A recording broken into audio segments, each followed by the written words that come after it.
on, twist in the hijab row. The petitioner has said that since elections are on, they would like to apply for an adjournment for this entire case hearing in the Karnataka High Court, because they seem to think suddenly now that this is going to have an impact on their elections in 5 states. And in fact, politicians who are chiming in are now saying postpone these issues right till 28th of February. That's the latest breaking news that we are coming in. A petition has been moved, a prayer has been moved once again, and that's what is the big news coming in. Petitioners have sought an adjournment till 28th of February to postpone the hearing of the hijab controversial issue in Karnataka, because they feel that polls are being impacted. And since the hijab controversy broke out, we've seen politicians chime in with their opinions and make the fight completely political. Some even trying to fan the fire. But today, a Congress neta stooped to a new low as he made a case for women wearing the hijab. Karnataka Congress MLA linked the hijab to the safety of a woman. Zameer Ahmed said that India's rape record is high because women don't wear the hijab or the purdah. He said that was needed to keep our young daughters and sisters safe. When Times Now confronted him, Zameer Ahmed even defended his appalling analogy. A day later, the Congress top brass woke up only to condemn, but not to act against this MLA. Listen in to the bizarre logic this Congress legislator gave in favor of the hijab. हिजाब मतलब मुसलमान के अंदर, ईमान के अंदर गोशा पर्दा बोलते हैं। वो शायद उनके घर में औरत बच्ची है नहीं मालूम मेरे को, अगर औरत बच्ची होता तो मालूम होता था। ये हिजाब रखने का मतलब क्या है? ये हिजाब क्या, औरत बच्ची जो होती है, जो बड़ी होने के बाद जो है उनको गोशे पर्दे में रखते हैं, यानी उसकी खूबसूरती होती है। अब उसकी खूबसूरती दिखना नहीं चाहिए, उसकी खूबसूरती छुपाने के लिए वो रखा जाता है। आज आप देखे होंगे कि हिंदुस्तान के अंदर मेरे ख्याल से रेप रेट जो है वो सबसे हाईएस्ट हिंदुस्तान के अंदर है। वजह क्या है? ये गोशे पर्दे में नहीं होने की वजह से।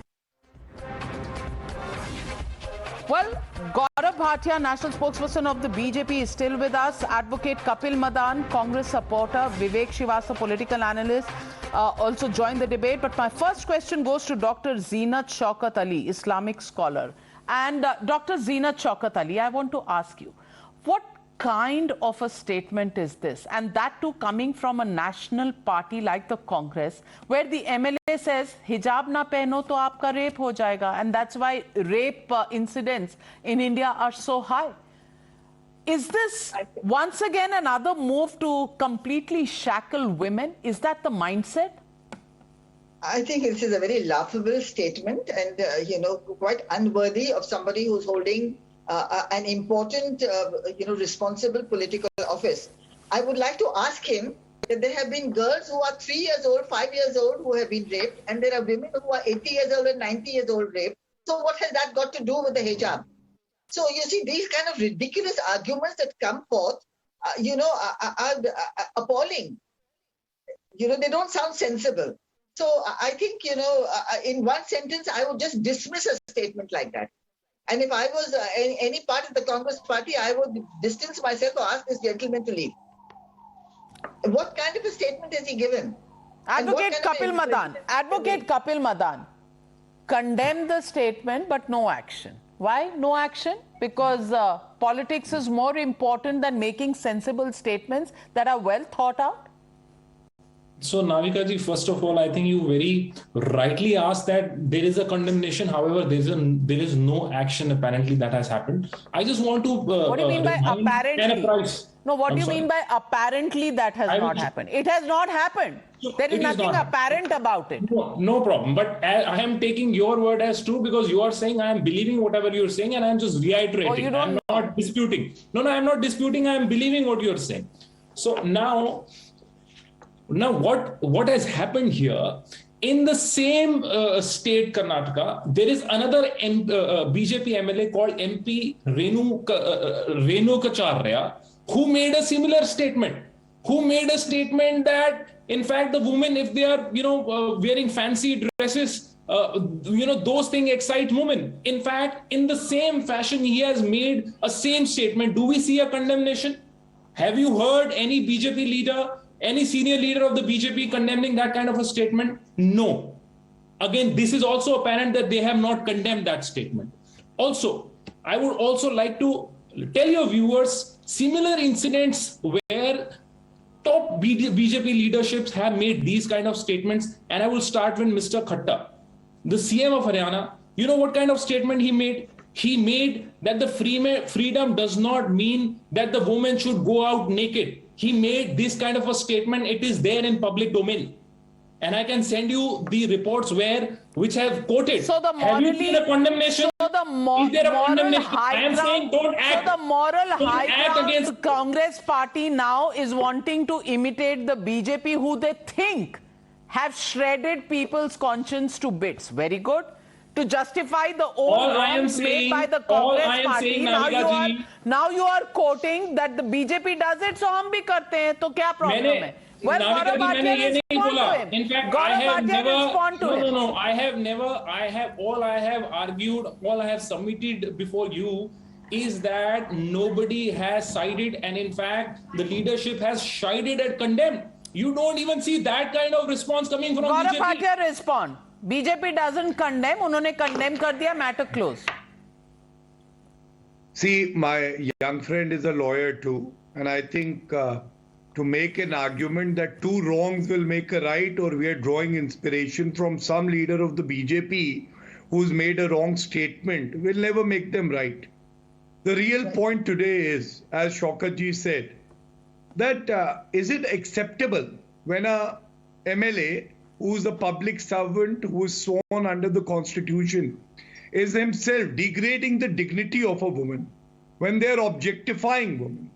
And, senior leaders like Sonia Gandhi ji, being a woman, she says nothing on it. Priyanka Vadra Gandhi gives a slogan, Ladki hu, lad sakti hu. She was even ready to send young girls in bikini to schools when queried. Today is silent. So therefore, I would only say that this is a very regressive and retrograde mindset which needs to change. And the real question that everyone is asking is that this country will be governed by the constitution, not by Shariat law. Second, why don't you have faith in the judiciary of the country, Navika? The matter is sub judice, but there are protests. Why are they protesting? If you don't have faith in the judiciary, then don't move the court. And third, which is very, very vital, that a regional issue has been turned into a national issue. And it's regressive because right from Shah Bano to Shaira Bano, this has been the politics of the Congress to keep the Muslim women caged. They can be walking cages in burqa. They will never talk about their upliftment, which Narendra Modi ji is doing. And I think it is very sad that an MLA of the Congress makes such a statement which needs to be condemned, and he should be thrown out of the party. Vivek Srivastava. What are his views insofar as the statement of CM Mr. Manohar Lal Khattar is concerned, and the same an MLA from the same state, Mr. Renukacharya? Though he has sought an expulsion of the Congress MLA, but he is conveniently silent on the statement made by the BJP MLA and the CM. Okay, respond, Gaurav Bhatia. Navika, there is a difference. Kapil, best to my knowledge, is not an official spokesperson, but I am, and I will make it very, very official.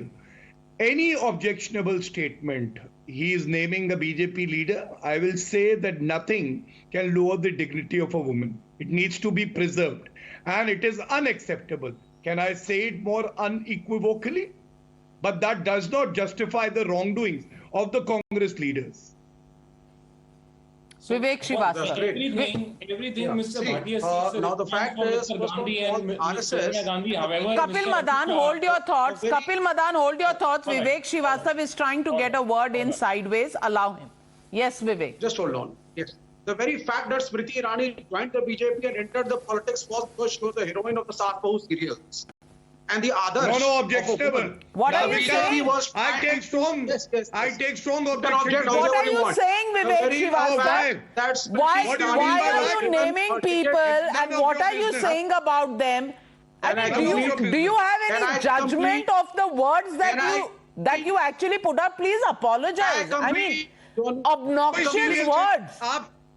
Everyone letting me fact is the Adarsh of the BJP and the RSS is a Gharelu Mahila, because of which Smriti Irani, because of the kind of role she was doing in the serial. What do you mean? What do you mean? Gharelu Mahila, what do you mean? And how dare you say this about a woman? You are barbaric. I don't know. Vivek Srivastava. I want to get in Zeenat Shaukat Ali. Zeenat Shaukat Ali, just hear this display. Gharelu Mahila. How do they describe any woman as a Gharelu Mahila? I mean, we all may be professional Mahilas and we may all be doing work at home and we are Gharelu Mahilas too. Who are you to decide what definition do we fit into? Vivek Srivastava, obnoxious mindset. You are not letting me speak. I will not let you speak. What do you think? After you make a statement like this, you think I will allow you to speak? I will pack your bags and send you home. If that is the kind of mindset, either you apologize or I will not let you speak. And neither will Dr Zeenat Shaukat Ali. Are you apologizing? Are you apologizing? Are you apologizing for the RSS? Are you lower is Fader and Dr Zeenat Shaukat Ali. What do you say to men with this kind of a mindset? The whole, you have put the nail on the head when you said mindset. You see, a mindset, this is very unfortunate that the best way to describe a woman is Gharelu mindset, that this is the best way, this is the only way for you to fit in. Why a girl who works, I'm a married woman, you're a married woman, we also do things at home and we also do things outside and we do much more than, I'm sorry to say, and I don't mean this derogatorily, but what a whole load of men also cannot do because there are so many responsibilities that altogether we carry on our shoulders. Now, the whole point is that when people make a comment of this nature, it is in the mind of the person that this is where a woman belongs. Sick minds that need some sort of emergency treatment and cure. Well, I only want to say this. This is not about hijab. This is not about a sari. This is not about a salwar kameez and a dupatta. This is a problem with a sick mindset. And sick-minded people will make statements of this kind. Whether somebody is a Gharelu Mahila or somebody is a hijabi Mahila, don't try to divide us into different kind of definitions. We are women and we are proud to be women and we can do everything and more than anybody in this world and much better than them.